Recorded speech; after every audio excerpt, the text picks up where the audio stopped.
ஸ்தோத்திரம். காலவெளியிலே தேவனுடைய ஆலயத்திலே உங்களை எல்லாரையும் பார்ப்பது சந்தோஷம். கர்த்தர் உங்களை ஆசீர்வதிப்பாராக.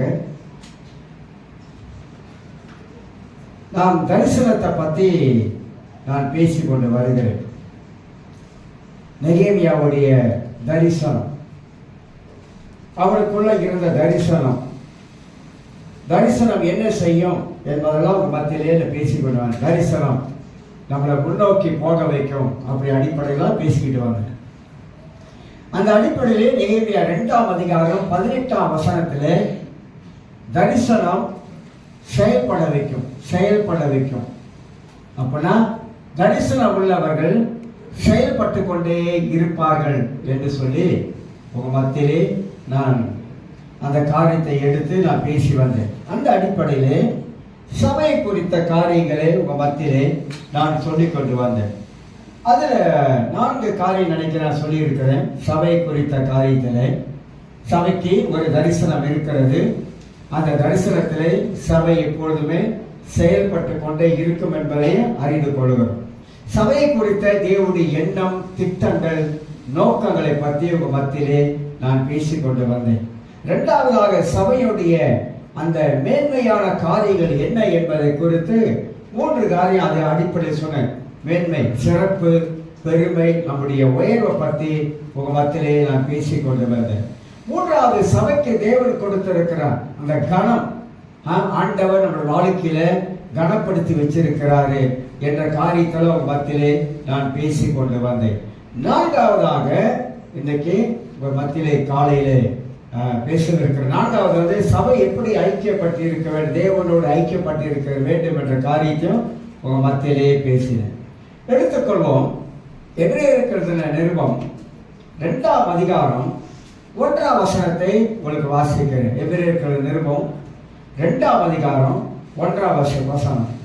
ஆகையால் நாம் கேட்டவைகளை விட்டு விலகாத படிக்கு அவைகளை மிகுந்த ஜாக்கிரதையாய் கவனிக்க வேண்டும்.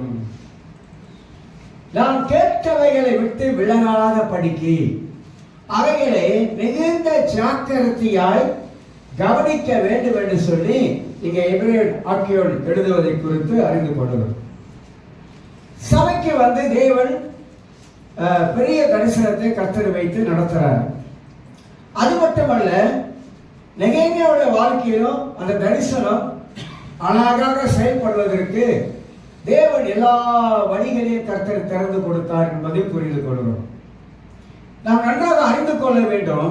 தேவனுடைய மேன்மை, தேவனுடைய வல்லமை, தேவன் செயல்படுகிற விதங்கள், தேவன் நடத்துகிற விதங்கள், தேவன் வழிகளை திறக்கிற விதங்கள், அவருடைய மேன்மையான தன்மைகள், இதெல்லாம் வேதாகமத்திலே நாம் அறிந்து கொள்கிறோம். இந்த எபிரேயர் ஆக்கியோன் எழுதும் பொழுது நாம் கேட்டவைகளை விட்டு விலகாதபடி அப்படின்னு எழுதுறார். கேட்டவைகளை விட்டு விலகக்கூடாது. எவைகளை கேட்டவைகளை விட்டு விலகக்கூடாது? ஏன் எபிரேயர் ஆக்கியோன் இப்படி இந்த யூத மக்களுக்கு எழுதக்கூடும் என்றால், யூதர்கள் எல்லாருமாக ரட்சிக்கப்பட்டாங்க. ரட்சிக்கப்பட்டவர்கள் அந்த ரட்சிப்பிலே அவங்க நிலைத்து வாழல. ரட்சிக்கப்பட்டவர்கள் அந்த தேவனுடைய அந்த மேலான மேன்மையை அவர் அறியாதபடி போயிட்டாங்க.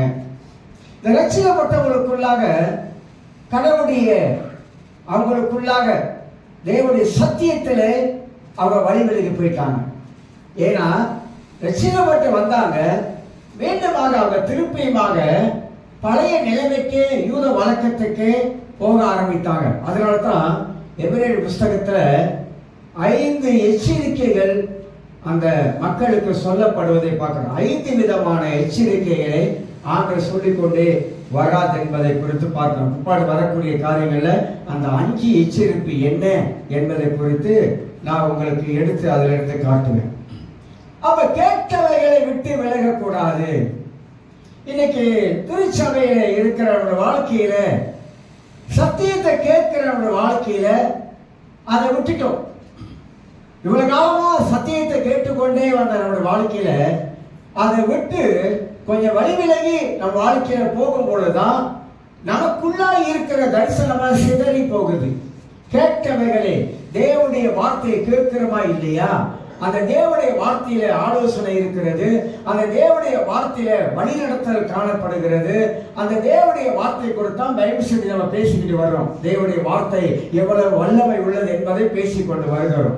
அப்ப கடவுளுடைய வார்த்தையின் மூலமாக பரிசுத்த ஆவியானவர் நம்மை நடத்துகிறார் என்பதை குறித்து அறிந்து கொள்கிறோம். ஆகையினால கேட்கிற காரியங்களே சபைக்குள்ளாக வந்து தேவனுடைய சத்தியத்தை கேட்கிற காரியங்களை விட்டு வழி விலகி போகக்கூடாது.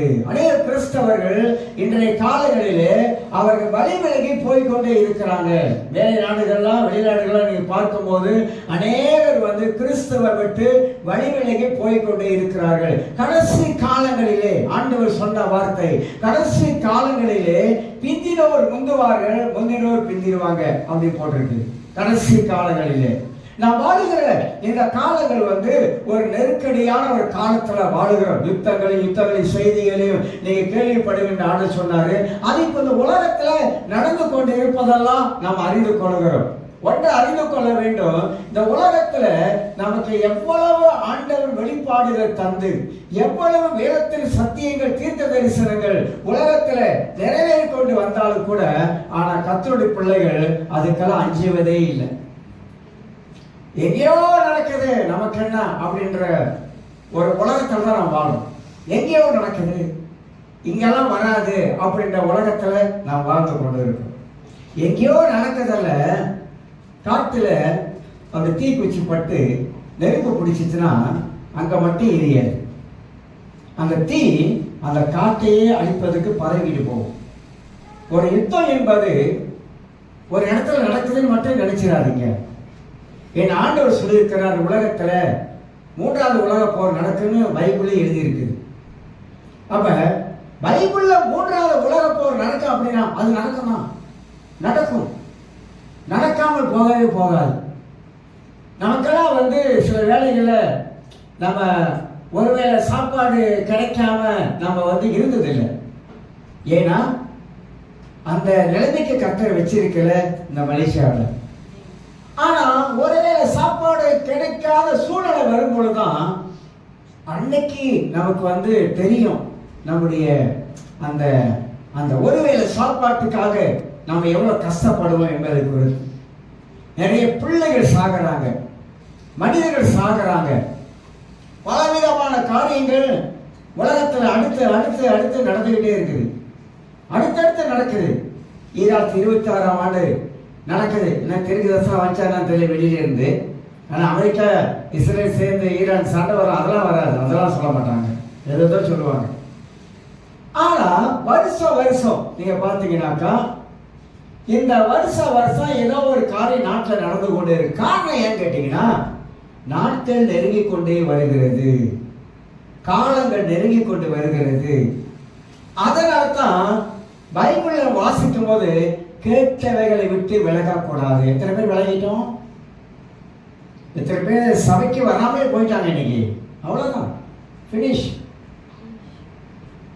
இந்த கடவுளோடு ரட்சிப்பு இருக்குத, கடவுளோடு வாழுகிற வாழ்க்கையை விட மேலான வாழ்க்கை ஒண்ணுமே கிடையாது உலகத்தில். யார் ஒரு மனிதன் கடவுளை விட்டுட்டாங்களோ பினிஷ். சாத்தான் உள்ள அந்த சாத்தானுடைய வலையில விழுந்துட்டாங்கன்னு அர்த்தம்.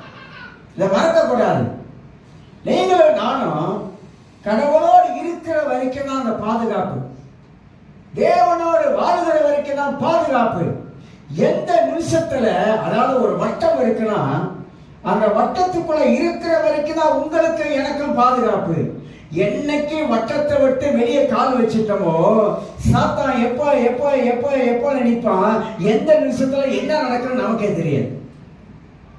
அதனால் தான் கேட்கவைகளை விட்டு விலகினவர்கள் நிறைய பேரு. வசனத்தை கேட்கவர்கள் விட்டு விலகிட்டாங்க. 5 வருஷ கிறிஸ்தவங்க, வசனத்தை கேட்டவங்க, சபையில வளர்ந்தவங்க, ஆவியில நிரம்புறவங்க, அபிஷேகம் பண்ணப்பட்டவங்க, தீர்க்க தரிசனம் உரைத்தவங்க, ஊழியம் செய்தவங்க விட்டு விலகி போயிட்டாங்க, விட்டு விலகிட்டாங்க. ஏன்? கடைசி காலம். நிறைய மோசம் போவாங்க, நிறைய சாத்தானால வஞ்சிக்கப்படுவாங்க. மத்திய 24ஆம் அதிகாரத்துல ஆண்டவர் ஆலோசனை, வஞ்சிக்கப்படாதிருங்கள்.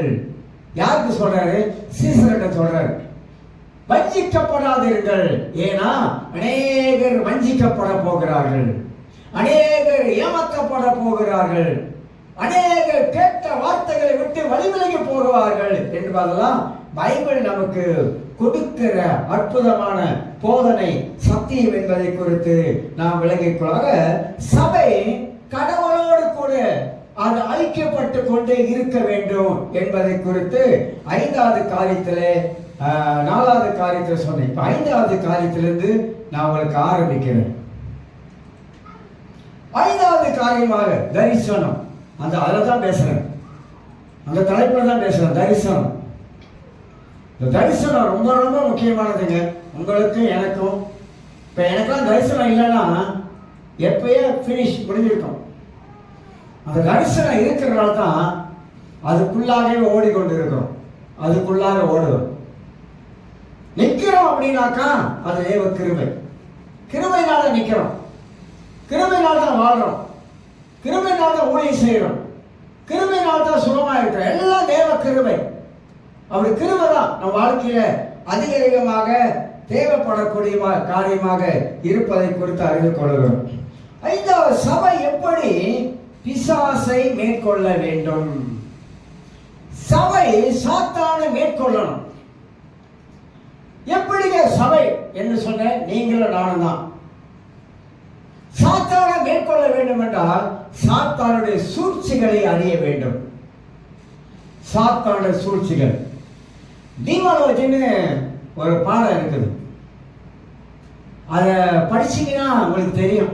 டீமாலஜி பிசாசுடைய காரியங்களை குறித்து, பிசாசு எப்படிலாம் செயல்படுவான், பிசாசு எப்படி ஒரு மனிதனுக்குள்ளாக இருந்து செயல்படுவான், பிசாசு எப்படி ஒரு மனிதனுடைய எண்ணங்களை ஆளுகை செய்வான், ஒரு மனிதனுடைய எண்ணத்துக்குள்ளாக அவன் எப்படி என்னென்ன காரியங்களை உள்ள போட்டுக்கொண்டே இருப்பான், சாத்தான் ஒரு மனிதனுடைய எண்ணத்தை எப்படி பிடித்துக் கொள்வான், சாத்தானுடைய ஆவிகள் எங்கெல்லாம் செயல்பட ஆரம்பிக்கும், சாத்தானுடைய ஆவிகளை எப்படி அடையாளம் கண்டு கொள்ளலாம், பிசாசுடைய ஆவிகள் எப்படி கிரியை செய்யும், இதெல்லாம் ஏகப்பட்ட காரியங்கள் அதுக்குள்ள அடக்கப்பட்டு இருக்குது. அதனால நான் சொல்றோம், ஸ்பிரிச்சுவல் வார்ஃபேர், ஆவிக்குரிய யுத்தம் பண்ணணும். கிறிஸ்தவங்க ஆவிக்குரிய யுத்தம் பண்றாங்களா அப்படின்னா ஒருத்தர் கேட்டாருங்க, ஆவிக்குரிய யுத்தம்னா என்னங்க அப்படின்னு கேட்கிற. ஆவிக்குரிய யுத்தம்னா என்ன, அது எப்படி ஆவிக்குரிய யுத்தம் செய்வது, எப்படி ஆவிக்குரிய யுத்தத்துல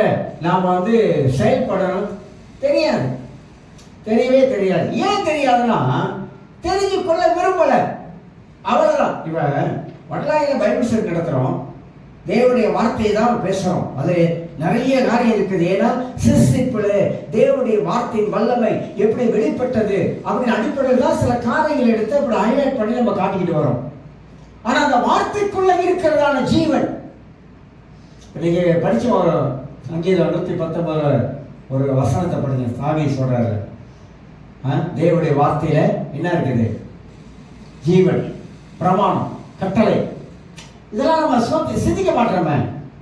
பிரமாணம் தெரியலங்க, பிரமாணம்னா தெரியல, லோனா தெரியல, கட்டளைனா தெரியல, தெரியாமலே பிசாசு நம்ம கண்ணை மூடிட்டான். நம்ம கண்களை திறக்காதபடிக்கு, வேத வசனத்துல கண்களை திறக்காதபடிக்கு பிசாசு மூடி வச்சிருக்கிறான், ஒரு திரையை போட்டு மூடி வச்சிருக்கிறான். சபைக்கு வரோம், உண்மைதான், சபையில பிரசங்கிக்கப்படுகிறது தேவனுடைய வார்த்தை, உண்மைதான்.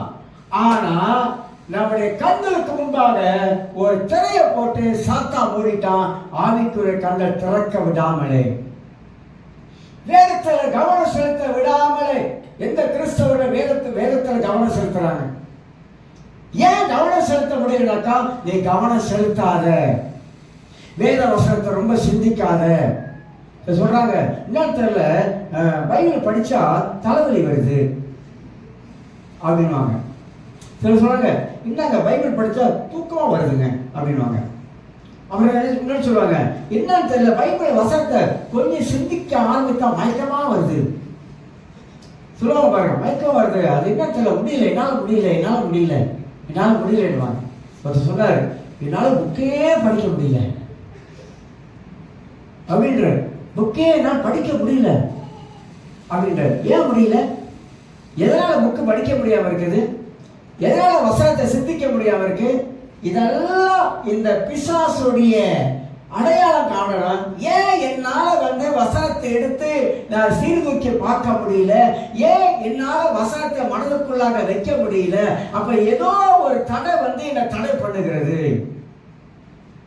சாத்தான் கிறிஸ்தவர்களை தான், நிறைய கிறிஸ்தவர்களை தான் பிடிச்சு வச்சிருக்கான். வேற யாரும் பிடிச்சு வைக்கல. வெளியில உள்ளவங்க ஏன் பிடிச்சு வைக்கலாம்? அவனுக்குள்ள இருக்கான். அவன் அவளோட இருக்கிறான். ஆனா அவன் நம்மளோட இருக்க முடியாது. ஆனா அவன் பிடிச்சு வச்சுக்கிறான். எப்படியெல்லாம் எதெல்லாம் பிடிக்கணுமோ அதெல்லாம் அவன் பிடிச்சு வச்சுக்கிறான். மனதை பிடிச்சு வச்சுக்கிறான். கண்ணை மறைச்சு வச்சிருக்கிறான். வாயை பேச விடாம அடைச்சு வச்சிடறான். ஏன்னா வசனத்தை வாயை திறந்து சொல்ல விடாம என்ன செய்யறான்? அதையும் அடைச்சு வச்சிடறான். எல்லாத்தையும் நம்மளோட வாழ்க்கையில ஒரு கேட் அடைக்கிற மாதிரி அடைக்கிறாங்க. எல்லாத்தையும் அடைக்கிறான் அடைச்சு கொண்டே இருக்கிறான். உங்களுக்கு எனக்கு தெரியும். ஏன்னா நாம் எல்லா பரிசுத்த ஆவியின் அபிஷேகத்தை பெற்று இருக்கிறோம். அந்த அபிஷேகம் நமக்குள்ளாக வேலை செய்கிறது. அந்த அபிஷேகம் நமக்குள்ளாக கிரியை செய்கிறது. அந்த அபிஷேகம் நமக்கு அடையாளம் காட்டுகிறது. அந்த அபிஷேகம் எனக்குள்ளாக உணர்த்துகிறது. அந்த அபிஷேகம் எனக்குள்ளாக இருக்கிறதுனால இந்த சாத்தானை என்னால் மேற்கொள்ள முடியும். எனக்கு வருகிற எல்லா தடைகளையும் என்னால் மேற்கொள்ள முடியும். இன்னைக்கு தான் சரி வீட்டு கூட்டத்தில் இன்னைக்கு ஜெபம் பண்ணுவோம், வீட்டில் இன்னைக்கு கூட்டத்தை ஆரம்பிப்போம் அப்படின்னு நீங்க ஆரம்பிச்சீங்கன்னாக்கா அன்னைக்கே ஒரு தடை வந்துடும், தடுத்துரும். வீட்டில் யாரோ ஒரு ஆள் சொன்னாங்க பரவாயில்ல நாளைக்கு பார்த்துக்கலாம் அப்படின்ட்டுருவாங்க. இப்போ நாளைக்கு ஆரம்பிச்சுன்னா அப்புறம் சொல்லுவாங்க நிறைய வேலை இருக்கு, அந்த வேலை இந்த வேலை அப்போ வேலை இப்போ வேலை 108 வேலை இருக்குது, அதனால பரவாயில்ல கர்த்தருக்கு எல்லாம் தெரியும், அவர் எல்லாம் தெரியும். எப்படி அழகா ரொம்ப தந்திரமா ஆண்டவருக்கு எல்லாம் தெரியும். நமக்கு எவ்வளவு வேலை இருக்குன்னு அவருக்கு தெரியாதா அப்படின்னு ஒரு மனசு சொல்லும். அந்த மனசு சொல்றதுனால நமக்கு நாங்களே என்ன பண்ணிக்க தெரியும், ஒரு ஆறுதல் படுத்திக்கிட்டு கர்த்தர் எல்லாவற்றையும் தெரிஞ்சிருக்கிறார், என் நேரத்தை தெரிஞ்சிருக்கிறாரு, என்னுடைய கஷ்டத்தை தெரிஞ்சிருக்கிறாரு, அதனால எனக்கு நேரம் இல்லை என்பது அவருக்கு தெரியும். நான் ரொம்ப கலப்பா இருக்கேன், நான் களைச்சி போய் இருக்கிறேன், அதனால அது அவருக்கு எனக்கு தெரியும். வேலை விட்டு வந்தா ரொம்ப சோர்ந்து போயிருக்கேன், இதெல்லாம் அவருக்கு தெரியும். பிசாசின் தந்திரம், பிசாசின் தந்திரம். நாளா என் வாழ்க்கையில கலப்பா இருக்க ஆண்டவரே ஒரு நாள் கூட வாயில சொன்னதில்லை. ரொம்ப சோமா இருக்க ஆண்டவரே வாயில சொன்னதில்லை. அதெல்லாம் பிசாசின் வார்த்தை.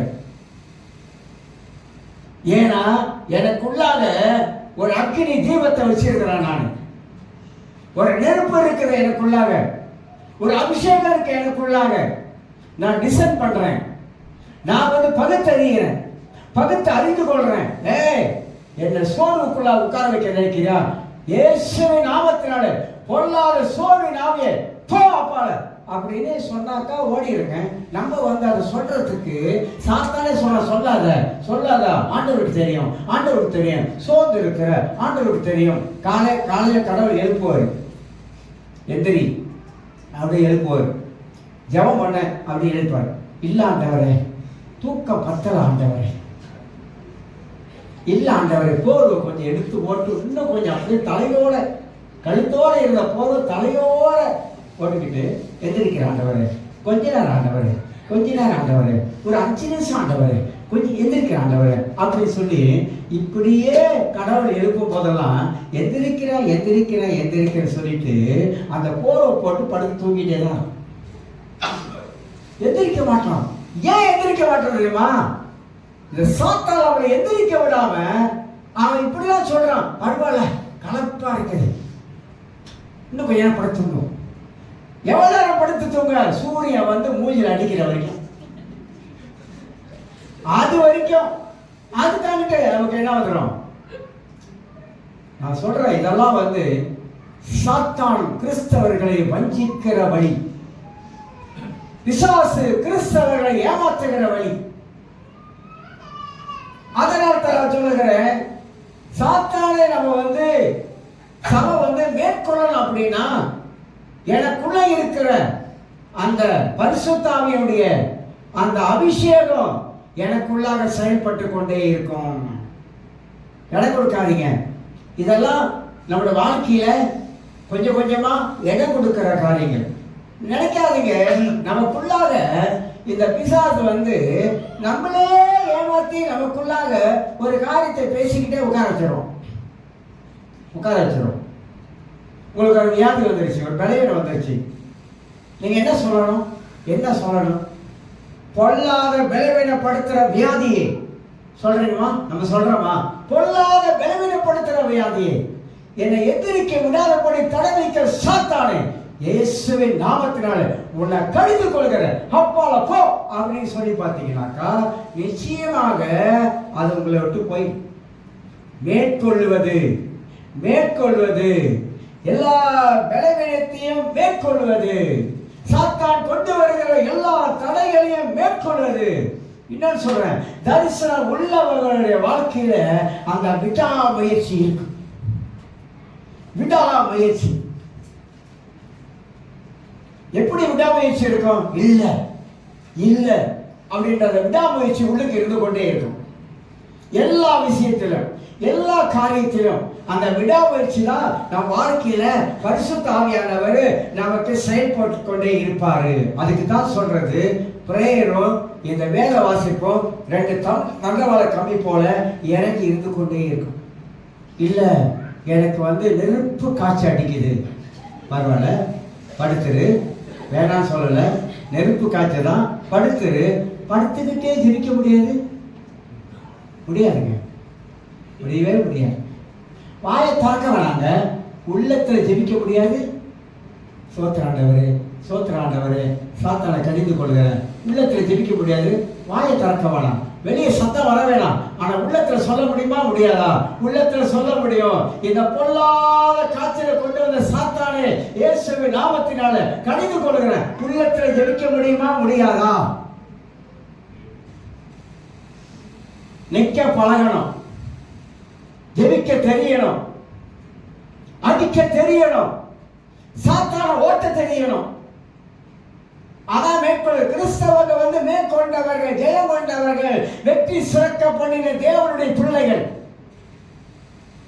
இயேசு என்னைக்காவது பலவீனமா பிசாசே கொஞ்ச நாள் என்ன சும்மா விடு அப்படின்னு கேட்டிருக்காரா? பிசாசே கொஞ்ச நாளைக்கு என்ன தொல்லை பண்ணாத அப்படின்னு கேட்டிருக்காரா? உங்களுக்கு எனக்கு இந்த உலகத்துல இருக்கிற வரைக்கும் யாருக்கிட்ட போராட்டம் இருக்கோ இல்லையோ, சாத்தாங்கிட்ட நமக்கு என்னைக்குமே ஒரு போராட்டம் இருக்குது. சாத்தாங்கிட்ட ஒரு யுத்தம் இருந்துகிட்டே இருக்குது. எல்லா ரீதியிலும் நமக்கு யுத்தம் இருக்குது பிசாசு கிட்ட. அப்ப சபை என்ன செய்யணும்? எல்லாத்தையும் ஜெயிக்க பழகணும். ஒரு ஓட்டப்பந்தயத்தில் ஒருத்தன் ஓடுறானாக்கா, நான் தோத்துருவேன் சொல்லிட்டு ஓடுறான். நான் தோத்துருவேன் அப்படின்னு மனசுல வச்சுக்கிட்டா அவன் ஓடுறான். அவனுக்கு ஒரு மகா பெரிய விஷயம் வச்சிருக்கான், தரிசனம் வச்சிருக்கிறான். நான் முன்னுக்கு ஓடிடுவேன், நிச்சயமா ஒன்னாதான் வருவான் அப்படின்ற எண்ணத்தை அவன் மனசுல வச்சு ஓடுறாங்க. அந்த மாதிரி தான் கிறிஸ்தவ வாழ்க்கையிலும் என்னால எல்லாவற்றையும் மேற்கொள்வதற்கு எனக்கு பலன் இருக்குன்னு சொல்லணும். எல்லாவற்றையும் மேற்கொள்வதற்கு பவுல் அதான் பிலிப்பியர் 4:19 சொல்லுவார். நம்ம அடிக்கடி அந்த வசனத்தெல்லாம் வாசிப்போம், ஆனா மேல என்ன எழுதிருக்குன்னு படிக்க மாட்டோம். மேல என்ன எழுதிருக்கு, பவுல் மேல என்ன சொல்றாரு, அது சொல்லிட்டு பவுல் கீழே என்ன சொல்றாரு, எனக்கு மேல அவ்வளோ காரியம் இருக்குது அப்படின்னு சொல்லிட்டு கீழே சொல்லுவாரு. என்ன பலவீனமோ என்ன காரியமோ, என்னை பலப்படுத்துகிற கிறிஸ்து ஒருத்தர் இருக்கிறாரு. என்னை பலப்படுத்துகிற கிறிஸ்து. சோர்ந்து போயிட்டீங்களா? இந்த வார்த்தையை சொல்லுங்க. என்னை பலப்படுத்துகிற கிறிஸ்து எனக்குள்ள இருக்கிறாரு. பிரச்சனையில உட்கார்ந்துட்டீங்களா? எந்திரிக்க முடியாம இருக்கீங்களா? என்னை பலப்படுத்துகிற கிறிஸ்து எனக்குள்ள இருக்கிறாரு. சொல்லுங்க. வசனத்தை அப்படி மேல பார்த்துட்டு கீழே படிங்க. இந்த வசனம் தான் நம்மளுடைய வாழ்க்கையில நம்மளை முன்னோக்கி போக வைக்குது. அப்ப என்னத்துக்கு ஆண்டவர் பைபிளை எழுதி கையில கொடுத்துட்டாரு? சொல்லுங்க. அதை படிச்சு பிசாசை நம்மளுடைய வாழ்க்கையில மேற்கொள்ள வேண்டும் என்பதற்காகத்தான் ஆண்டவர் நமக்கு சர்வாயுத வர்க்கத்தை கொடுத்திருக்கிறாரு. எபேசியர் 6ஆம் அதிகாரத்துல வாசிக்கும் போதெல்லாம் நிறைய ஆவிக்குரிய விளக்கங்கள் சத்தியங்கள் சொல்லப்பட்டிருக்கு. அது ஏன் அப்படி போட்டுருக்கு தெரியுங்களா? பவுல் எழுதும்போது ரோமனுடைய சோல்ஜரை வச்சு எழுதுறார். அவருடைய கண்களுக்கு முன்பாக ரோமனுடைய சோல்ஜர்கள் எப்படி இருப்பாங்க, ரோமனுடைய சோல்ஜர்கள் என்ன சப்பாத்து போடுவாங்க, ரோமனுடைய சோல்ஜர்கள் தற்காப்புக்கு என்ன கையில வச்சிருப்பாங்க, ரோமனுடைய சோல்ஜர்கள் எப்படி பெல்ட் கட்டி இருப்பாங்க, அதை வச்சு பவுல் வேத வசனத்துக்கு ஒப்பிட்டு அவர் எழுதி காண்கிறார். அப்ப ஒரு யுத்தத்துல இருக்கிற ஒரு சோல்ஜர் அவன் எதிரி அடிக்கணும்னாக்கா அவனுக்கு என்ன தேவை? எதிரியை சும்மா அடிக்க முடியாதுங்க, அதுக்கு ட்ரைனிங் இருக்குது. இப்ப ஆர்மியில யுத்தம் பண்றானுங்க, நாட்டுக்கு நாடு சண்டை வருது, அதுல செலக்ட் பண்றாங்க பாருங்க. சில ஆர்மியெல்லாம் ரொம்ப யுத்தத்துல திறமசாலின்னு சொல்றானுங்க, சில காரியங்கள் திறமசாலிகள். யுத்தத்தை எப்படி அடிக்கணும், எப்படி பதுங்கணும், எதிரி எங்க இருப்பான், இதெல்லாம் ஆர்மியை கற்றுக் கொடுக்குறான். அதைத்தான் இங்க எபேசியர் 6ஆம் அதிகாரத்துல சொல்றாரு. சாத்தானை எப்படி அடிக்கிறது? சபை மேற்கொள்ளணும், எல்லாத்தையும் மேற்கொண்டு வரணும். அதுதான் வேதத்துல வாசிக்கிறோம். சபை பிசாச மேற்கொள்ளல. இப்ப சபை சாத்தான் சொல்றது கேட்டுட்டு உட்கார்ந்துருக்கு. உங்களை சொல்லங்க, பொதுவா சொல்றேன். பொதுவா உலகத்துல மக்களாகிய சபையாகிய மக்கள் பிசாசு சொல்வதற்கு ஒத்துழைக்கிறாங்க, தேவனுடைய வார்த்தைக்கு ஒத்துழைக்கல, தேவன் சொல்வதற்கு ஒத்துழைக்கல. சாத்தான் என்ன சொல்றானோ உன்னால முடியாது. ஆமா ஆமா, மனசு அழகா சொல்லுது. அவன் சொல்றான், மனசுல போட்டான், ஆமா என்னால முடியாதுதான், முடியல, முடியும் முடியும் முடியும் முடியும் முடியும் போட்டு வற்புறுத்துறாங்க. சில வேலை படிக்கிற பிள்ளைங்க சொல்லுவோமா இல்லையா? இல்ல படி, உன்னால முடியும், என்னால முடியும், என்னால முடியும் சொல்லிட்டல. யாரு பிள்ளைங்க என்னால முடியும் சொல்லிட்டல, அப்புறம் படி படி படிப்புனா என்னென்ன படிக்க? சில சொல்றாங்க அவனுக்கு படிப்பு வராதுங்க. யார் சொல்றா? நம்ம சொல்லிட்டோம். அவனுக்கு படிப்பு அந்த அளவுக்கு வராதுங்க. அது கரெக்டா டக்குனு மண்டைக்குள்ள உட்காந்துருச்சு. மண்டைகளை உட்காந்து என்ன சொல்ற அவங்ககிட்ட? உங்க அம்மாவே சொல்லிட்டாங்க, உங்க அப்பாவே சொல்லிட்டாங்க, உனக்கு படிப்பு வராதுன்னு அப்படி சொல்லிட்டாங்க. நீ என்னதான் படிச்சாலும் உனக்கு படிப்பு வராது. எதை போட்டுட்டோம்? போடக்கூடிய வார்த்தை போடல, முடியாத ஒரு வார்த்தையே போட்டதனால தான் அந்த மனசு இப்ப என்ன செய்யுதுன்னா அதை உள்ள உட்காந்துக்கிட்டு முடியாது முடியாது முடியாது என்ற ஒரு எண்ணத்துக்குள்ளாக அது உட்கார்ந்துருச்சு. நான் சொல்றதெல்லாம் முக்கியமான வார்த்தைங்க. உங்களுக்குள்ளாக எனக்குள்ளாகவும் இந்த மாதிரி எண்ணம் வருவதெல்லாம் சாத்தானுடைய எண்ணங்கள், பிசாசுடைய எண்ணங்கள் தான் நம்மளை அப்படியே டவுன் ஆக்கி உட்கார வைக்க நினைக்கும். ஆனா கர்த்தர் அப்படி இல்லை. சத்துருக்கள் போல வெள்ளங்கள் வரும் பொழுது தமிழ் அப்படி வந்துருச்சு. பரிசுத்த ஆவியை கொடியேற்றி நிற்பார். அப்பனா வெள்ளம் போல ஆவியானவர் வரும் பொழுது அப்படிதான் வரணும். வெள்ளம் போல ஆவியானவர் வரும் பொழுது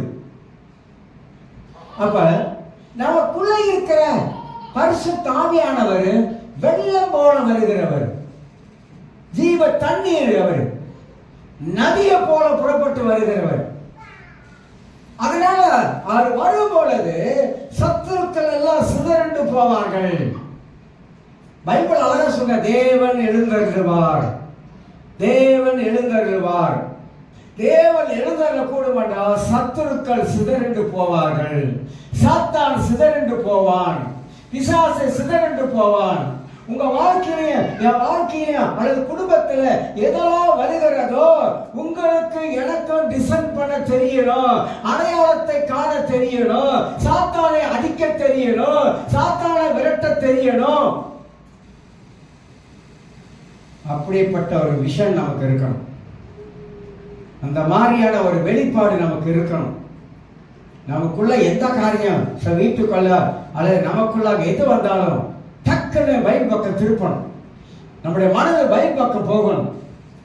நம்முடைய எண்ணங்கள் வேற நமக்கு என்ன கற்றுக் கொடுக்குறது என்பது நீங்க அப்படி போய்க்கிங்கனாக்கா நிச்சயமாக நீங்க எதிராக அடிக்க பழகுவீங்க, எதிர்த்து நிற்க தெரியும். ஒரு தவறான ஒரு எண்ணம் வந்துருச்சுனாக்கா உங்களுக்கு தெரியும் இது தவறான எண்ணம். அப்ப என்ன செய்யணும்? பொல்லாத பிசாசு, தவறான எண்ணத்தை உண்டு பண்ணுகிற சாத்தானே, அப்போல போ அப்படின்னா தவறான ஓடி. கத்துக்கணுங்க. நம்ம கிறிஸ்தவ வாழ்க்கையில எல்லாம் கத்து தெரிவிட்டோம் அப்படி இல்லை, ஆனா கத்துக்கிட்டே போகிறோம். அதுதான் சொல்றேன். அப்ப பிசாசு சபையை எப்படி பிசாசு மேற்கொள்ளணும் என்பதை அடையாளம் கண்டு கொள்வது நமக்கு நலமாக காணப்பட வேண்டும். ஆவியானவர் சபையை கட்டுகிறார். இயேசு சொன்னார், என் சபையை நான் கட்டுவேன், பாதாளத்தின் வாசல்கள் அதை மேற்கொள்ளாது. பாதாளத்தின் வாசல் என்ன தெரியுமா நமக்கு? பாதாளத்தின் வாசல் என்ன? ஏன் பாதாளத்தின் வாசல் சொல்லி ஆண்டவர் சொல்றாரு? காலத்துல ஒரு பெரிய ஒரு கதையே இருக்கிறது. அந்த பாதாளத்தின் வாசல்ல தான் சாத்தான் வருவான். சாத்தான் வந்து கிரியை செய்ய ஆரம்பிப்பான். பாதாளத்தில் வருகிற அந்த வாசல், இந்த பாதாளம் என்பது நான் சொல்ற பாதாளம் வேற, நீங்க நினைக்கிற பாதாளம் வேற. இப்ப நீங்க நான் சொல்லும் போது பாதாளம்னாக்கா செத்து பாதாளத்துக்கு போறாங்க, அந்த பாதாளம் நினைச்சிட்டீங்க. சிலர் என்ன சொல்ற நினைப்பாங்க, யாக்கோப்பு யோசேப்பு கொண்டு போன பொழுது அவன் சொல்றான், என் நர தலைமுடியோட கூட பாதாளத்தில் இறங்குவேன் அப்படின்ற வார்த்தையை அப்படியே லிட்டரலா எடுத்துட்டு சிலர் சொல்றாங்க, அவன் வந்து இறந்து என்னது பாதாளத்துக்கு இறங்கணும்னா அவன் எங்க போறான்? எல்லாம் செத்து பாதாளத்துக்கு போறாங்களே, அங்க போறான்னு நினைச்சிட்டான். யாக்கோப் கல்லறை பத்தி பேசுறாரு. கல்லறை தான் அந்த வார்த்தை பயன்படுத்துகிறார். அந்த மாதிரி நம்முடைய வாழ்க்கையில என் சபையை நான் கட்டுவேன் அப்படின்றார். இப்ப சபைக்கு ஒரு தரிசனம் இருக்குல்ல, அந்த தரிசனத்தை கொடுத்தவர் ஆண்டவராக இயேசு கிறிஸ்து. நெகேமியாவுக்கு ஒரு தரிசனம் இருந்தது, அவன் கட்டுகிறான். கட்டுவதற்கு வழியெல்லாம் திறக்குது, எல்லா வழியும் திறக்குது. ராஜாவை வழியை திறந்து கொடுக்கிறார், ஆட்களை கொடுக்கிறார், மரங்களை கொடுக்கிறார். எல்லா வழிகளையும் நெகேமியாவுக்கு அற்புதமா திறக்கப்படுது. நான் அதிகமா 100% நம்புறது வேதவசனம். தேவனுடைய வார்த்தை தான் 110% நம்புறேன். தேவனுடைய வார்த்தையில தான் நம்ம வாழ்க்கை கட்டப்பட வேண்டும் என்பதும் 110% நம்புறேன். வேற எதிலையும் மனித வாழ்க்கை கட்டவே கூடாது, கட்டப்படவும் கூடாது. அப்ப ஆண்டவரே சொல்றாரு, என் சபையை, நான் சம்பாதித்த சபையை, என் ரத்தத்தால் சம்பாதித்த சபையை நான் கட்டுவேன் அப்படின்றார். அப்ப அவர்தான் சபையை கட்டுகிறார். ஆனா அதுக்கு எதிராக செயல்படுகிற யார் தெரியுமா? சாத்தான். ஆண்டு சொல்ற நான் கட்டுவேன்றாரு, விசா சொல்ற நான் உடைக்கணும் அப்படின்றான். அப்ப கட்டுகிறவருக்கு எதிராக சாத்தான் இன்னைக்கு செயல்படுகிறான். அப்ப நம்ம என்ன செய்யறோம்? பொல்லாத பிசாசு ஆண்டவர் கட்டக்கூடிய சபையை நீ உடைக்கிற பாரு, நுழையிற பாரு, அந்த உடைக்கிற ஆவியை வந்து உடைக்கணும். நம்ம பரலோகத்துக்கு போனாதான் தெரியும். பிரசங்கி 12ஆம் அதிகாரத்தில் சொல்லப்பட்ட வசனத்தின்படி 14 அவன் அவர் கிரியைகளுக்கு தக்க பலன், அவன் அவர் கிரியைகளுக்கு தக்க பலன். கிரிகைனா இந்த பூமியில நாம எப்படி வேணாலும் வாழ்ந்துடலாம், கடவுளுக்கு தெரியாது அப்படின்னு நினைச்சு எப்படி வேணாலும் வாழ்ந்துடலாம். ஆனா இந்த நேரம் வரும் பொழுது, உலகத்தை விட்டு நாம் போகக்கூடிய ஒரு நேரம் வரும் பொழுது, இந்த பூமியிலே நம்ம செய்த கிரியைகள் அங்க வந்து வெளிப்படும். அதுதான் அங்கதான் வெளிப்படும். என் பூமியில கர்த்தர் விட்டுருவார். ஆண்டவர் சொன்னாரு சீசர்கிட்ட, களையும் கதிரும் ஒன்னா வருது. ஆண்டவரே நான் போய் களையை மட்டும் புடிட்டு வந்துட்டான் அப்படின்னு கேட்கிறாரு. ஏன் சொல்றாரு? வேணாம், ஏன்னா களையும் கதிர் பின்னிக்கிட்டு இருக்குது. களையும் கதிரும் பின்னிக்கிட்டு இருக்கு. களை வந்து என்னதுங்க? கதிர் என்னதுங்க? கதிர் வந்து பரலோகத்துல சேரக்கூடிய மக்களை குறிக்குது. அந்த களை என்னங்க? அந்த களை அந்த பதிரை கெடுக்கக்கூடியது. ரெண்டும் ஒன்னா வளரட்டும் அப்படின்னு விட சொல்றாரு. கொடுங்க, அது வேணாம், கொடுங்கன்னா எல்லாம் ஒன்னா பின்னி இருக்குது, சேர்த்து வந்துடும். ஆனால் அறுப்பு காலம் வரும். மறந்துடாதீங்க, பைபிள் வசனம் சொல்லுது அறுப்பு காலம் வரும். அறுப்பு காலம் வரைக்கும் விட்டுடுன்றாரு. அறுப்பு காலத்துல அங்க அறுக்கப்படும் போது என்ன பதறையெல்லாம் நான் கலையத்துல சேர்ப்பேன்றாரு. கலைகள் எல்லாம் என்ன பண்றாரு? பிடுங்கி அக்கினியிலே சுட்டெரிக்கப்படும். அப்ப அக்கினினா என்ன? நியாயத்தீர்ப்பு. நியாயத்தீர்ப்பு. அப்ப காலை எங்க சேர்க்கப்படுது? தேவனுடைய ராஜ்யத்தில் சேர்க்கப்படுது. பேரபல்ஸ்ல எத்தனை விதமான பேரபல்ஸ் இருக்கு தெரியுங்களா? ஓமைகள் சொல்றாங்கல்ல, அதில் அதிகமா சொல்லப்படுகிற பரலோக ராஜ்யத்தை குறித்த ஓமைகள் நிறைய இருக்கு. ஓமைகள்ல அர்த்தங்கள், மாறுபட்ட அர்த்தங்கள். ஓமைகளை படிக்கும் பொழுதுதான் நமக்கு தெரியுது ஆண்டவர் எதற்காக இதெல்லாம் அப்படி சொல்லி வச்சிருக்காரு சொல்லி. ஆகையால பிசாசாகப்பட்டவன் ஆண்டவர் கட்டுவார், சாத்தான் உடைக்கிறதுக்குன்னே உலகத்துல சுத்தி திரிகிறான். உலகத்தை சுத்தி திரிகிறான். யோக புஸ்தகத்துல வாசிக்கிறோமா இல்லையா? உலகத்தெல்லாம் சுத்தி பார்க்கறான், எல்லாம் சுத்தி பார்க்கறான், எல்லாம் சுத்தி பார்க்கறான். கிறிஸ்தவ வீட்டா பார்க்கறான், கிறிஸ்தவ வீடெல்லாம் பார்க்கறான். ஓ, இந்த வீடா? Okay, right. இது ஜெபமே கிடையாது, இந்த வீட்டில் ஜெபமே இல்லை, இந்த வீட்டில் கடவுளுடைய பிரசனமே இல்லை, இந்த வீட்டில் தேவனுடைய ஆவியான அசைவாடுதலை இல்லை. ஓகே, நான் சொல்றதெல்லாம் உண்மை. எந்த வீட்டில் தேவன் இல்லையோ, எந்த வீட்டில் தேவ சமூகம் இல்லையோ, எந்த வீட்டில் தேவ பிரசனம் இல்லையோ, எந்த வீட்டில் தேவன் அசைவாடு இல்லையோ, அந்த வீட்டில் தான் சாத்தான் நுழைவான். ஏன்னா அவனுக்கு வசதி. ஒரு நாள் ஒரு ஊழியக்காரர் எப்போது வீட்டுல ஹால்ல உட்கார்ந்தா ஜாம் பண்ணுவாராம். சாத்தான் வந்து 2வது வானத்துல அவனுக்கு சிங்காசனம் இருக்குது. அப்ப எல்லாரும் பிளான் பண்ணாராம். உங்களுக்கு தெரியுங்களா? உங்க பேருக்கு தெரியாதுங்க. பிசாசுக்கு ஒரு எப்போதுமே அவன் கூட்டம் வச்சிருக்கிறான், அவனுக்கு ஒரு தலைவன் இருக்கிறான், அவனுக்கு ஒரு டிபார்ட்மெண்ட் இருக்குது, அவனுக்கு வேலை செய்யக்கூடிய ஆட்கள் இருக்குது. அவன் வந்து அங்கெல்லாம் எங்கெங்கெல்லாம் பிரிச்சு வைக்கிறவோ அங்கெல்லாம் பிரிச்சு வச்சிருக்கான். இதெல்லாம் நீங்க படிச்சீங்கன்னா அற்புதமா இருக்கும். எப்படி அவன் மேல உத்தரவு வாங்குறான், எப்படி கீழே உள்ளவங்க அவங்க வேலை எப்படி செய்வாங்க அப்படின்பதான் ஒரு டிபார்ட்மெண்ட் வச்சிருக்கிறான். அப்ப எல்லாம் வந்தாங்களாம். வந்துட்டு அங்க வந்து ஒரு ஊழியக்காரர் வீடு இருக்குது, அந்த வீட்டுக்குள்ள எப்படியா நுழையணும், உள்ள நுழைஞ்சிடணும் அப்படின்னு சொல்லி பிளான் பண்ணாங்க.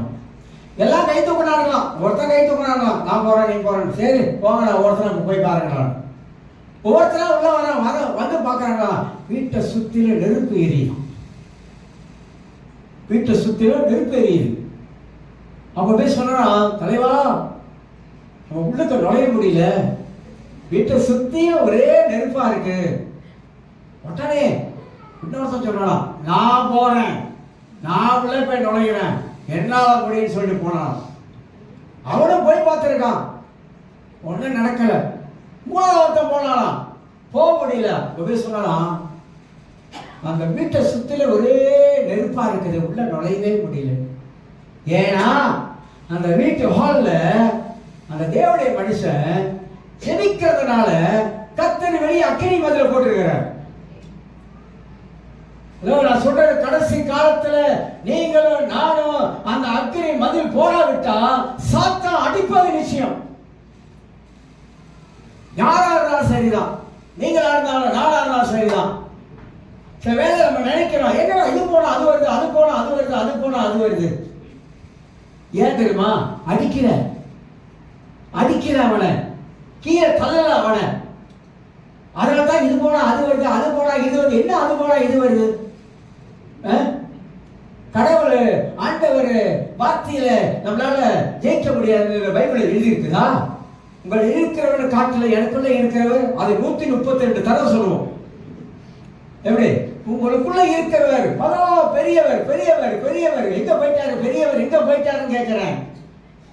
எங்க போயிட்டாரு? நான் சொல்றேங்க, நம்ம வந்து 5வது சிங்கம், 5 போகிற சிங்கம், சிங்கம் 5வது சிங்கம் வந்து தொடர் அடிக்கிட்டு இருக்காரு, தெரியுங்களா?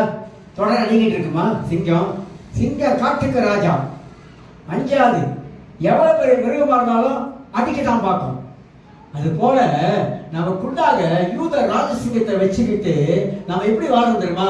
கூடி போய், குறுகி போய், தொடநடுங்கி, பயந்து போய், ஐயோ அது வந்துருமா, ஐயோ இது வந்துருமா, இதோ அப்படி நடந்துருமா. ஏன் தெரியுமா? நம்ம வீட்டுக்குள்ளாக ஒரு அக்கினி மதில் எழுப்பல. எழுப்பி பாருங்க. நீங்க அக்கினி மதிலை எழுப்ப எழுப்ப எழுப்ப உங்களை சுத்தி அக்னியாஸ்திரங்கள் வந்தாலும், பகலில் பறக்கும் அம்புக்கு, இரவில் நடமாடும் கொள்ளை நோய்க்கும் பயப்படாது இருப்பாய். பயப்பட மாட்டோம். பயம் இருக்காது. உண்மையா சொல்றேன், பயம் இருக்காது. ஏன் தெரியுங்களா? நம்முடைய ஜெபம் பேர் ஆயுதம். அது உடைக்கும். நடக்காத மாதிரி, ஐயோ நாலு சில பேர் 10 நாள் ஜெபம் பண்ணிட்டு ஒண்ணுமே நடக்கலையே. இல்ல இல்ல, வேலை நடக்குது, வேலை நடக்குது. 10 நாள் ஜெபம் பண்ணிட்டு நிப்பாட்டுறாங்க நடக்கலன்னு. ஜெபத்தை நீங்க ஆரம்பிக்கும் போதுதான் சாத்தானுடைய சூழ்ச்சியெல்லாம் கீழே விழும். எத்தனை சிங்கத்தை ஊழியத்தில் பார்த்திருப்பேன்.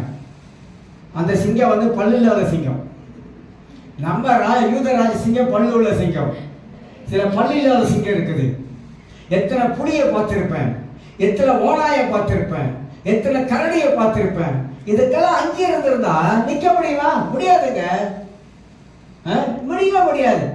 எத்தனை நாள் உபவாசம், தேவ சமூகத்துல போராடி ஜெபிக்கிறது, விடாப்படியா ஜெபிக்கிறது, வசனத்தை சொல்லி ஜெபிக்கிறது, அடிச்சு ஜாமன்றது செய்யறோமா? தாத்தர தாத்தர தாத்தர தாத்தர தாத்தர. ஒரு நாள் சிங்கப்பூர்ல அப்படித்தான் சொல்லியிருக்கேன் உங்ககிட்ட. அந்த மனுஷனுக்கு 7 வருஷம் பின்மாறிடுச்சு. பின்மாறி போனவங்களுக்கு பேய் பிடிக்கும். நல்லா சொல்றேன், பின்மாறி போனவங்களுக்கு பேய் பிடிக்கும். இயேசுவே சொன்னாரு, ஒரு வீடு சுத்தமா கழுவப்பட்டுருச்சு, பெயிண்ட்லாம் அடிச்சாச்சு, நல்லா கிளீனா இருக்குது, பாலடைஞ்ச வீடு தான். இப்ப அந்த பாலடைஞ்ச வீட்டுல அங்க ஜெபம் இல்ல, வேத வசனிப்பு இல்ல, சபை கூடி வருது இல்லை, எல்லாம் வரலன்னா திருப்பி அது வந்து பாலடைஞ்சிச்சு. இந்த சாத்தா என்ன பண்ண தெரியுமா? ஆண்டவர் சொல்றாரு, அப்படியே சுத்தி அடிச்சுட்டு அந்த வீட்டுக்கு வந்து மீண்டும் பார்க்கறான். இந்த வீடு எப்படி இருக்குன்னு பார்க்கறான்.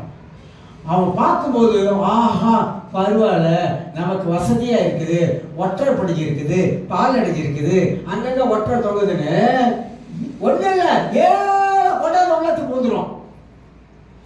7 வரும் பிசாசு. 7 வந்துட்டா அதோட அவ்வளவுதான், முடிஞ்சு கதை. தெரியுங்களா? ஏன் இருந்த நிலைமையை விட அவளுடைய நிலைமை மோசமானதுனால சாத்தா பார்த்துட்டு மீண்டும் வர எல்லாத்தையும் கூட்டிக்கிட்டு ஜோடியா வந்து குடும்பம் நடத்திட்டு இருப்பான் வீட்டுல உள்ளுக்க. தேவையா? அப்ப தேடுவாங்க, எங்கே தேடுவேன் ஊழியக்காரரை, எங்கே தேடுவேன், எங்கே தேடுவேன். யாருமே வரமாட்டாங்க, யாரும் வரமாட்டாங்க. ஏன்னா கடவுளை வேணான்னு என்ன பண்ணிட்ட பாரு. ஏன் வாழ்கிற கொஞ்ச காலத்துல இந்த உயிரை கொடுத்த ஆண்டவருக்காக, நமக்காக ஜீவனை கொடுத்த ஆண்டவருக்காக, இந்த உலகத்துக்கு அவர் தான் மீண்டு வரப்போற வாக்கு பண்ணி இருக்கிறார். உலகத்துல இருக்கிற எல்லாத்தையும் பார்த்தா எல்லாம் ஒன்றும் இல்லை, எல்லாம் பொய். பைபிள் ஒன்றுதான் சத்தியம், இயேசு ஒன்றுதான் கடவுள். அவர் தான் நம்மள உங்களை என்னைய வாழ வைக்க முடியும். அவரை விட்டுட்டு நீ எங்க போற? இப்ப அவரை விட்டுட்டு எப்படி வாழ போற? யோசிக்கணும். அப்ப சாத்தான் தந்திரமா என்ன பண்றான்? கட்டளை கட்டுறாரு, ஆனா பிசாசு நுழைஞ்சி பல விதங்கள்ல மக்கள் வாழ்க்கையில அவன் கிரியை செய்து உடைக்க ஆரம்பிக்கிறான்.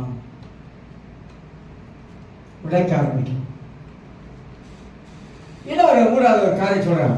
கத்தரை கட்டுறாரு, சாத்தான் உடைப்பான்.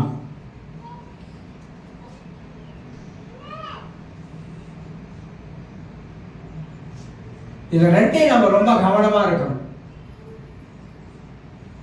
6வது காரியம் சொல்லுகிறேன், சபை பிசாசை எல்லா விதத்திலையும் மேற்கொள்ளணும். அதுக்கு என்ன தேவை? டிசன் தேவை. டிசன் பண்ணணும். பகுத்தறியக்கூடிய அந்த அறிவு நமக்கு தேவை.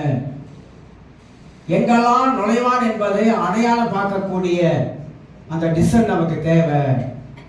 எப்படிலாம் கிரியை செய்வான் என்பதையும் அந்த வெளிச்சத்துல நம்ம இருக்கணும். ஆனால் சபை முன்னேறி போய்கிட்டே இருக்கணும். நீங்களும் நான் தான் சபை முன்னேறணும். எப்படிங்க நீங்கள் நானும் முன்னேறது? இப்ப உங்களை மாதிரி தான் நான் விசுவாசியா இருந்து ரட்சிக்கப்பட்டு விசுவாசியா இருந்து பைபிளை படிச்சு பைபிள் ஸ்கூல்ல போய் வேதத்தை கற்றுக்கொண்டு அதோட நிக்கல. நான் வந்து எல்லாம் நினைக்கிறாங்க பைபிள் ஸ்கூல்ல போய் படிச்சுட்டு வந்துட்டாக்கா நம்ம எல்லாம் தெரிஞ்சிச்சுன்னு. இல்லவே இல்லை. இன்னும் நான் சொல்லுவேன், எனக்கு தெரியாத எவ்வளவோ காரியம் இருக்குது. ஆனால் நான் படிச்சுட்டு தான் வரேன், படிக்கிறேன், இன்னும் படிக்கிறேன், இன்னும் படிச்சுட்டு இருக்கிறேன். நிறைய விஷயங்கள் இருக்குங்க. நான் படிக்க தான் நம்ம என்னத்தை பெருசா படிச்சுட்டோம், என்ன நமக்கு பெருசா தெரியுது. இது தெரியாத காரியங்கள் எவ்வளவோ இருக்குங்க. தெரியாத காரியங்கள் எவ்வளவோ இருக்கு. தெரியாத ரகசியங்கள் பைபிள்ல எவ்வளவோ இருக்குங்க.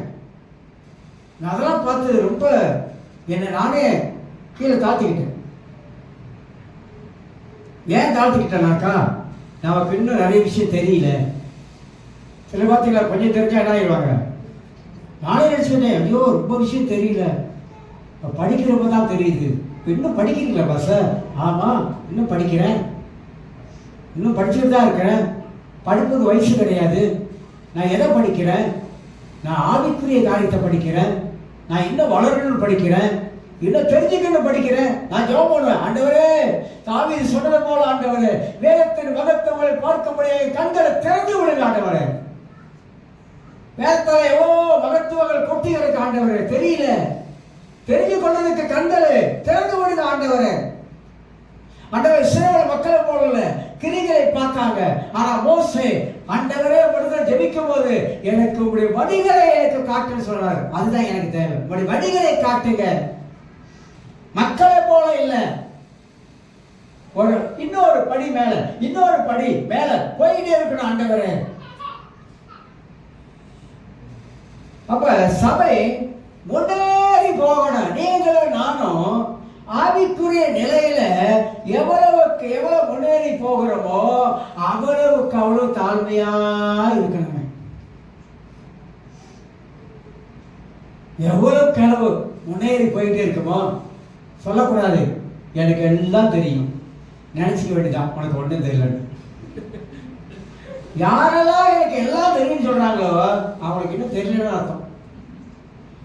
என்ன கேட்டா பாருங்க, அது ஆதி எனக்கு தெரியும், இது ஆதி எனக்கு தெரியும், நீங்க என்னதான் அது ஆதி எனக்கு தெரியும், என்ன வேணும் இது எனக்கு தெரியும். இந்த தெரியும் தெரியும் தெரியுங்கிறாங்க தெரியுமா, அவங்களுக்கு தான் நிறைய காரியம் தெரியாது.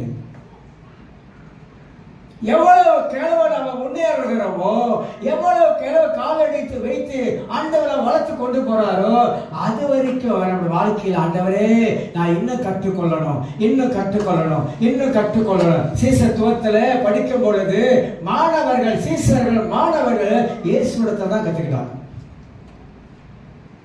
சீசன் என்றால் மாணவன், கற்றுக்கொள்ளக்கூடியவர், டீச்சபிள் ஸ்பிரிட், கற்றுக்கொள்ளக்கூடியவன். அவன் கற்றுக்கொள்ளக்கூடியவளா எப்போதும் மனதில் இருந்து கொண்டே. அப்ப சபை முன்னேறி போகணும்னாக்கா எந்தெந்த காரியத்துல நான் முன்னேறணும் அது பார்க்கணும்.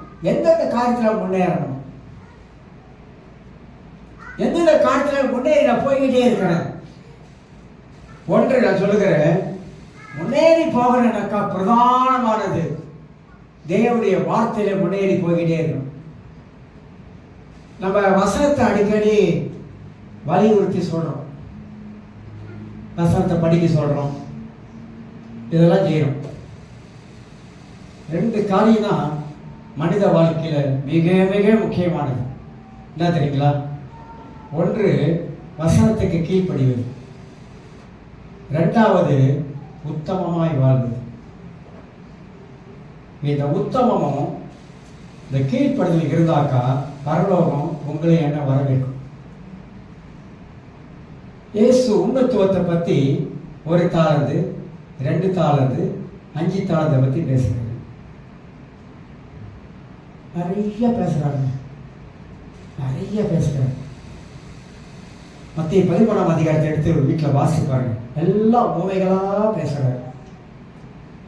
உண்மைகளெல்லாம் போய் படிச்சு பாருங்க. என்ன காரியத்தை ஆண்டவர் உள்ள வச்சு பேசுறாரு, எதை வச்சு பேசுறாரு.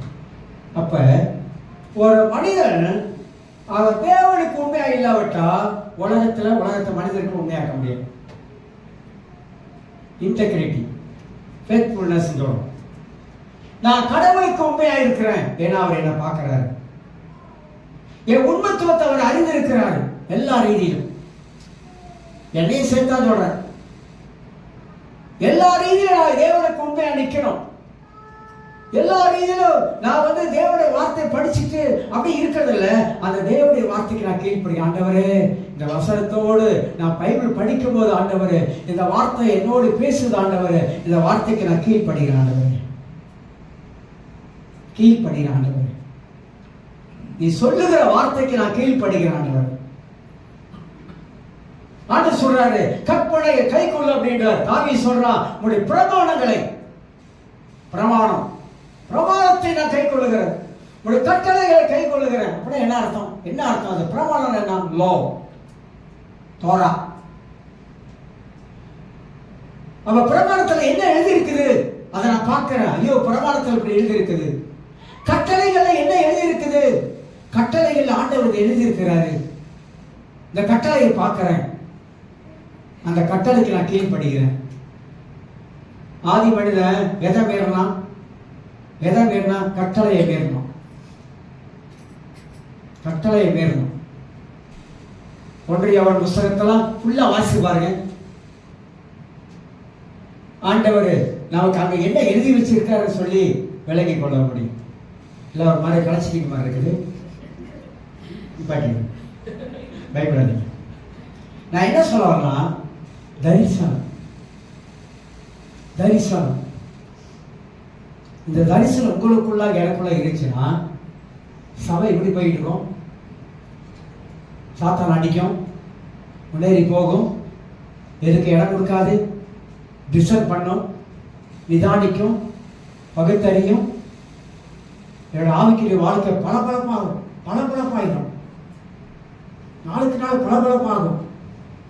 ஒரு பிரச்சனையா சிந்திக்க வைக்கும், எப்படி மேற்கொள்ளலாம்னு யோசிக்க வைக்கும், போய் தேவ சமூகத்தில் உட்கார்ந்து ஜெபிக்க வைக்கும். என் ஊழியத்தில் இருக்கிற ஒரே ஒரு ரகசியம், எனக்கு முழங்கால் தான், வேற எதுவுமே தெரியாது. எனக்கு தெரியாது. நான் கத்துக்கிட்டது இது நாள் வரைக்கும் ஊழியத்தில் பிரயாணம் பண்ணது. நீங்க 12 மணிக்கெல்லாம் இறங்கி வந்து ஜெபம் பண்ணுவேன், 2 மணிக்கு ஜெபம் பண்ணுவேன், 3 மணிக்கெல்லாம் எதிர்த்து ஜெபம் பண்ணுவேன். தூக்கத்தெல்லாம் பார்க்கறது இல்லை. ஏன் தெரியுமா? இந்த ஜெபத்துல தான் எனக்கு வெற்றி இருக்குது. அதனால ஜெபம் பண்ணுவேன், சாதாரண ஜெபம் பண்ண மாட்டேன். அப்போஸ்தலர்கள் பிரச்சனை நேரத்தெல்லாம் சாதாரணமா ஜெபிக்கல. சாதாரணமா ஜெபிக்கிற ஜெபம் இருக்குது, ஆனா போராடி ஜெபிக்கிற ஜெபம் இருக்குது. உலகால் படியிட்டு போட்டு ஜெபிக்கிற ஜெபம் இருக்குது. அந்த மாதிரி ஜெபம் தான் நம்முடைய வாழ்க்கையை நிக்க வைக்கும். ஜெபம் தான் நிக்க வைக்கும், வேற எதுவும் நிக்க வைக்காது. போராட்டமா, பிரச்சனையா, இந்த பேச்செல்லாம் இருக்கக்கூடாது. பேச, ஐயோ எனக்கு இந்த பிரச்சனை, ஐயோ எனக்கு அந்த பிரச்சனை, எனக்கு தலைக்கு மேல பிரச்சனை, எனக்கு தலைக்கு கீழே பிரச்சனை, எனக்கு காலுக்கு பிரச்சனை, என் கைக்கு பிரச்சனை, அதெல்லாம் பேச வைக்காது. நேர போய் அனுசமத்தில் உட்கார்ந்து அங்க சொல்ல வைக்கும்.